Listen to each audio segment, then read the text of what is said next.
What's up everyone, I'm Dr. Jordan. Today I'm going to talk to you about patellar tendinitis. We're going to talk through what it is, why it happens, and give you a few movements that you should do to fix it. So to get started, patellar tendinitis is inflammation or irritation of your patellar tendon. Your patellar tendon is the tendon that attaches your quads, these big muscles here in the front of your leg, to the tibial tuberosity on your knee here. This irritation of this tendon is most common in people who are doing sports that require a lot of jumping and running. So I see a lot of basketball players, volleyball players, soccer players. Anyone who's putting a lot of repetitive stress and tension on that patellar tendon tends to develop some irritation in it over time. Now the word tendonitis itself just means inflammation of a tendon. That comes from overuse. The way that we help to build up strength and stability and decrease some of that inflammatory discomfort in our tendons is to build up strength within our tendon. So I'm going to show you a few exercises that you can do, one to do in the gym and then an alternative movement that you can do at home that's similar to this gym movement that will help to build up some strength and stability within that patellar tendon. So let's get to it. So the best way to build up strength and alleviate tendonitis pain wherever it is in your body, if that's in your ankle, in your Achilles, in your elbow, the best way to heal and strengthen our tendons is to do isometric and eccentric exercises.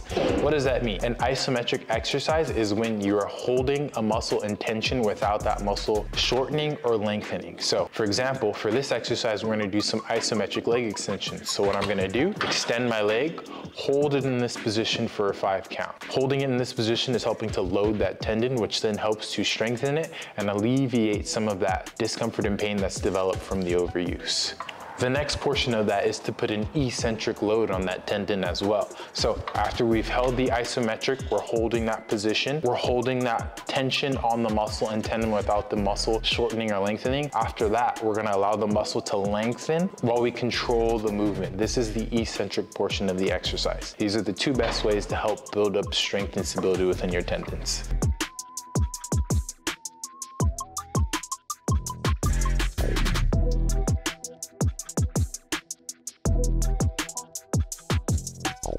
So what I tell my patients to do for this exercise is you're gonna do 3 sets of 5 reps on each leg, holding the isometric portion of the exercise for a 5 count, and then slowly lowering for another 5 count. That'll help to build up that strength that we need in the tendon to help alleviate that pain from patellar tendinitis. Now, if you don't have access to a leg extension machine, or you want an alternative movement that you can do at home with just a resistance band, here's what I'd recommend. We're gonna do leg extensions, but we're just gonna use a resistance band and any surface that you can sit on, and it's gonna be the same concept. You're going to extend your leg out, holding that isometric tension at the top for a 5 count, and then slowly lowering it through that eccentric portion. Your opposite leg anchoring to the ground is gonna apply that tension from the band into this leg. You're still gonna get the same resistance that you're gonna get doing it on a leg extension machine, just not gonna be able to put as much weight on it, which is okay. You'll still get relief from doing it this way. This is a great alternative for anyone who wants to do this movement at home.